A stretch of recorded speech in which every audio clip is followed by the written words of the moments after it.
언론은 지금 트럼프가 경제를 망치고 있다고 합니다. 그런데 달러가 10%나 떨어지는 동안 트럼프는 왜 웃고 있을까요? 관세 전쟁, 금리 압박, 달러 약세, 이것이 실수처럼 보이십니까?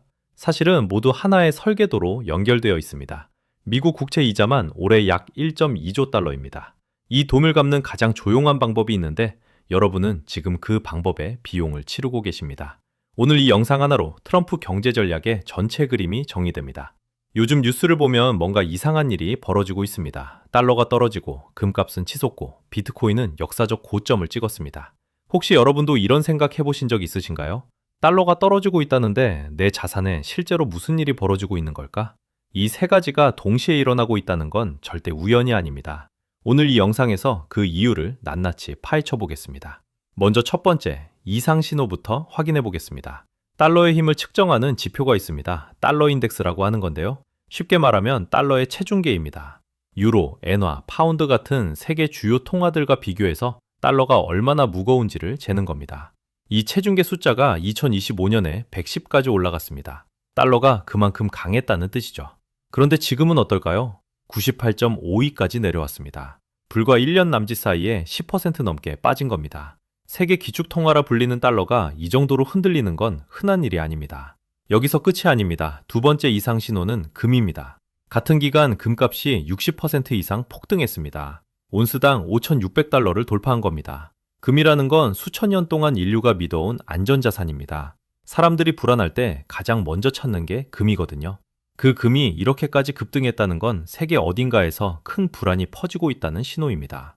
세 번째 이상 신호는 비트코인입니다. 2025년 10월 비트코인이 12만 6천 달러를 넘기면서 역대 최고가를 기록했습니다. 불과 몇 년 전만 해도 장난감 취급을 받던 비트코인이 말입니다. 디지털 금이라 불리는 비트코인까지 동시에 치솟은 겁니다. 자, 정리하면 이렇습니다. 달러는 급락하고 금은 폭등하고 비트코인은 사상 최고가를 찍었습니다. 이 세 가지 현상을 따로 떼어놓고 보면 그냥 시장 변동처럼 보일 수 있습니다. 하지만 동시에 벌어졌다면 이야기가 완전히 달라집니다. 날씨로 비유하면 기압계, 풍향계, 습도계가 한꺼번에 이상 수치를 가리키는 겁니다. 이건 소나기가 아니라 폭풍이 오고 있다는 뜻입니다. 그런데 놀라운 건 이겁니다. 이 세 가지 현상은 사실 같은 원인에서 나옵니다. 그런데 언론은 이걸 따로따로 보도합니다. 달러 하락은 외환 뉴스에서, 금 급등은 원자재 뉴스에서, 비트코인은 코인 뉴스에서 다룹니다. 왜 그럴까요? 그 이유를 알려면 먼저 언론이 놓치고 있는 부분부터 확인해야 합니다. 언론은 지금 트럼프의 경제 정책을 어떻게 설명하고 있습니까? 관세 전쟁은 무역 분쟁이라고 합니다. 금리 인하 압박은 정치적 개입이라고 합니다. 달러 약세는 정책 실패라고 합니다. 하나하나 따로 떼어놓고 비판합니다. 마치 퍼즐 조각을 한 개씩 들고 이게 무슨 그림이냐고 묻는 것과 같습니다. 그런데 이 조각들을 한번 이어붙여 보겠습니다. 관세가 무역 분쟁이 아니라 협상 카드라면 어떨까요? 금리 인하 압박이 정치 개입이 아니라 달러 공급을 늘리기 위한 사전 작업이라면요. 달러 약세가 실수가 아니라 처음부터 의도한 결과라면요. 세 가지가 따로 노는 실수가 아니라 하나의 설계도 위에 놓인 수순이라는 뜻입니다. 이게 말이 되냐고요? 황당하게 들릴 수 있습니다. 하지만 실제 벌어진 일을 순서대로 따라가 보면 생각이 달라집니다. 2025년 4월 2일 트럼프는 해방의 날이라는 이름을 붙이고 대규모 관세를 발표했습니다. 모든 수입품의 기본 10%, 나라별로는 최대 50%까지 관세를 매겼습니다. 언론은 즉시 폭주라고 했습니다. 무역전쟁의 시작이라고 했습니다. 실제로 시장은 흔들렸습니다. 그런데 그 다음을 보십시오. 2026년 2월 미국 대법원이 이 관세의 법적 근거인 국제비상경제권한법, 줄여서 IEEPA의 위헌 판결을 내렸습니다. 보통이라면 여기서 끝입니다. 법원이 막았으니 관세가 사라져야 합니다. 그런데 트럼프 행정부는 곧바로 무역법 122조라는 다른 법적 근거를 꺼내들었습니다. 결과적으로 지금 이 순간에도 10% 관세는 그대로 유지되고 있습니다. 여기서 주목할 점이 있습니다. 이건 막무가내가 아닙니다. 법적 근거가 막히면 다른 근거로 즉시 전환한 겁니다. 방향은 흔들린 적이 없습니다. 오직 경로만 바꾼 겁니다. 그리고 그 사이 영국, 일본, 한국, EU를 포함해 8개국과 무역 협상을 타결했습니다. 중국과도 관세 유예 합의를 이끌어냈습니다. 체스에 비유하면 이렇습니다. 초보자가 보기에 말을 희생시키는 건 실수처럼 보입니다. 하지만 고수는 세수 앞을 보고 말을 일부러 내줍니다. 지금 하나를 잃는 건 다음 턴에 더 큰 걸 가져오기 위한 포석입니다. 트럼프의 관세 정책이 정확히 그 구조입니다. 시장 충격이라는 말을 먼저 희생시키고 협상 테이블이라는 더 큰 판을 가져온 겁니다. 언론은 희생당한 말만 보도했습니다. 전체 판을 읽지 못한 겁니다. 그런데 이 설계도의 진짜 목표가 뭔지 알려면 55년 전 역사를 먼저 봐야 합니다. 1971년으로 돌아가겠습니다. 1971년 8월 15일, 미국 대통령 닉슨이 전 세계를 향해 한 가지 약속을 깨트렸습니다. 달러를 금으로 바꿔주겠다는 약속이었습니다. 그때까지 달러는 금이 뒷받침하는 돈이었습니다. 1달러를 가져오면 정해진 양의 금으로 교환해주는 시스템이었죠. 그런데 닉슨이 이 약속을 일방적으로 끊어버린 겁니다. 왜 그랬을까요? 미국이 전쟁과 복지에 돈을 너무 많이 쓰면서 금고에 있는 금보다 찍어낸 달러가 훨씬 더 많아졌기 때문입니다. 약속을 지키려면 금이 모자랐던 거죠. 그래서 아예 약속 자체를 없애버렸습니다. 여기서 끝이 아닙니다. 미국은 4년 뒤 훨씬 더 교묘한 시스템을 만들어냅니다. 1975년 전 세계 산유국들이 원유를 오직 달러로만 거래하는 체제가 완성됐습니다. 석유가 필요한 나라는 반드시 달러를 먼저 구해야 하는 구조가 된 겁니다. 금이 아니라 석유가 달러의 새로운 뒷받침이 된 셈이죠. 이 시스템 덕분에 미국은 놀라운 능력을 갖게 됩니다. 실물 자산 없이도 달러를 찍어서 빚을 갚을 수 있는 능력입니다. 세계 어느 나라도 이 특권을 가지고 있지 않습니다. 그런데 50년 넘게 이 특권을 사용한 결과가 어떻게 됐을까요? 지금 미국의 국채는 39조 달러에 육박합니다. 이 빚에 붙는 이자만 연간 1.2조 달러입니다. 미국 국민이 내는 소득세의 3분의 1 이상이 빚의 이자를 갚는 데 사라지고 있는 겁니다. 더 무서운 건 앞으로입니다. 미국 의회 예산처 전망에 따르면 2036년에는 이 이자가 2.1조 달러로 2배 가까이 늘어납니다. 이 상황에서 미국이 선택할 수 있는 길은 세 가지뿐입니다. 세금을 올리거나 지출을 줄이거나 아니면 달러의 가치를 낮추는 것입니다. 세 번째 방법을 좀 더 쉽게 설명해 드리겠습니다. 여러분이 누군가에게 100만 원을 빌렸다고 해보겠습니다. 그런데 화폐 가치가 절반으로 떨어지면 어떻게 될까요? 100만 원은 그대로인데 실질적으로는 50만 원어치만 갖는 셈이 됩니다. 빚을 갚는 가장 조용한 방법입니다. 아무도 모르게 돈의 가치를 녹여버리는 것이죠. 55년 전 닉슨이 금과의 약속을 끊고 석유로 달러의 자리를 지켰습니다. 그리고 그 특권으로 쌓인 빚이 지금 한계에 다다랐습니다. 여러분의 예금과 월급의 가치가 조용히 줄어들고 있었던 건 바로 이 구조 때문이었습니다. 그런데 이번엔 달러 희석만으로는 부족합니다. 트럼프는 한 단계 더 나아간 수순을 준비해 놓았습니다. 트럼프의 최종 설계도, 지금부터 공개합니다. 그렇다면 트럼프의 설계도는 구체적으로 어떻게 생겼을까요? 지금부터 5단계로 나눠서 하나씩 풀어보겠습니다. 이걸 다 들으시면 소름이 돋으실 겁니다. 1단계는 달러 약세 유도입니다. 트럼프는 관세를 무기로 꺼내들었습니다. 2025년 4월 전 세계를 향해 보편 관세를 선언했고 각국이 협상 테이블에 앉아 조건을 조율했습니다. 핵심은 관세 자체가 아닙니다. 협상 과정에서 달러 약세를 자연스럽게 용인한 겁니다. 달러 인덱스가 110에서 98까지 떨어지는 동안 미국은 한 번도 달러를 방어하지 않았습니다. 달러가 약해져야 빚이 가벼워지니까요. 2단계는 은행의 지갑 제한을 풀어준 겁니다.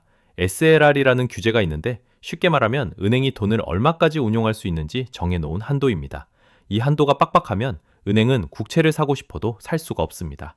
트럼프 행정부는 이 규제를 완화해서 2026년 4월에 발효시켰습니다. 대형 은행들이 국채를 대규모로 매입할 수 있는 여력이 생긴 겁니다. 누군가 미국 빚을 대신 사줄 사람이 필요했는데 은행에게 그 역할을 맡긴 셈입니다. 3단계가 정말 기가 막힙니다. 2025년 7월 트럼프는 지니어스 법에 서명했습니다. 스테이블 코인을 공식적으로 인정하는 법입니다. 스테이블 코인이 뭐냐고요? 달러에 1대1로 고정된 디지털 달러입니다. 1코인이 항상 1달러의 가치를 갖습니다. 이 법이 통과되면서 전 세계 누구나 은행 계좌 없이도 달러를 보유할 수 있게 됐습니다. 시장 규모는 이미 3천억 달러를 넘었고 올해 안에 5천억 달러까지 성장할 전망입니다. 과거에 원유를 달러로만 결제하게 만들어서 달러 수요를 유지한 게 페트로달러 체제였다면 이제는 디지털 화폐로 전 세계가 달러를 쓰게 만드는 겁니다. 디지털 페트로달러인 셈이죠. 4단계는 비트코인입니다. 2025년 3월 트럼프는 행정명령으로 전략 비트코인 비축을 창설했습니다. 현재 미국 정부가 보유한 비트코인은 32만 8천 개입니다. 달러 가치를 일부러 떨어뜨리면서 동시에 비트코인이라는 희소자산을 국가 차원에서 쌓아둔 겁니다. 달러가 약해질수록 비트코인의 가치는 올라가니까 한쪽에서 잃는 걸 다른 쪽에서 되찾는 구조입니다. 5단계는 아직 실행 전이지만 논의가 진행 중인 단계입니다. 미국 연방준비제도가 보유한 금의 장부가가 온스당 42달러 22센트입니다. 수십 년째 한 번도 안 바뀐 가격입니다. 그런데 지금 금 시세가 얼마인지 아십니까? 온스당 5,000달러가 넘습니다. 이 금을 시가로 다시 평가하면 수조 달러의 차익이 생깁니다. 국채를 한 장도 더 찍지 않고 장부상의 부를 만들어낼 수 있는 겁니다. 닌텐도를 아시죠? 닌텐도는 게임기를 팔면서 동시에 게임 소프트웨어 시장까지 장악했습니다. 트럼프의 설계도 똑같은 구조입니다. 달러라는 게임기를 전 세계에 깔아놓고 스테이블 코인과 비트코인이라는 소프트웨어로 시장 전체를 지배하려는 겁니다. 그런데 이걸 가만히 지켜보는 나라가 있을까요? 중국이 왜 미국 국채를 13년째 팔고 있는지 아십니까? 2013년에 중국은 미국 국채를 1조 3,200억 달러어치 갖고 있었습니다. 지금은 6,932억 달러입니다. 47%를 팔아치운 겁니다. 중국은 그 돈으로 금을 사들이고 있습니다. 미국의 설계를 간파하고 자기만의 방어막을 쌓고 있는 겁니다. 이렇게 정밀하게 짜여 있었습니다. 관세, 은행 규제, 디지털 달러, 비트코인, 금까지 전부 하나의 설계도 위에 놓여 있었던 겁니다. 그렇다면 이 설계판에서 여러분의 자산은 지금 어느 위치에 있습니까? 지금부터가 진짜 중요한 부분입니다. 자, 이제 가장 중요한 질문입니다. 이 설계판에서 여러분의 자산은 지금 어디에 있습니까? 앞에서 말씀드렸습니다. 달러 인덱스가 110에서 98까지 떨어졌습니다. 그런데 이건 끝이 아닙니다. 트럼프의 설계가 계속되는 한 달러 약세는 구조적으로 이어질 수밖에 없습니다. 쉽게 말하면 이렇습니다. 여러분이 은행에 달러 예금을 넣어두고 있다면 통장 숫자는 그대로인데 그 돈으로 살 수 있는 것들이 점점 줄어들고 있다는 뜻입니다. 마치 홍수가 나고 있는데 평지에 서 있는 것과 같습니다. 물이 차오르는 걸 모르는 게 아니라 발이 젖고 있는데도 괜찮겠지 하고 서 있는 겁니다. 그러면 국가들은 어디로 이동하고 있을까요? 첫 번째는 금입니다. 골드만삭스는 2026년 말 금값 목표를 온스당 4,900달러로 제시했습니다.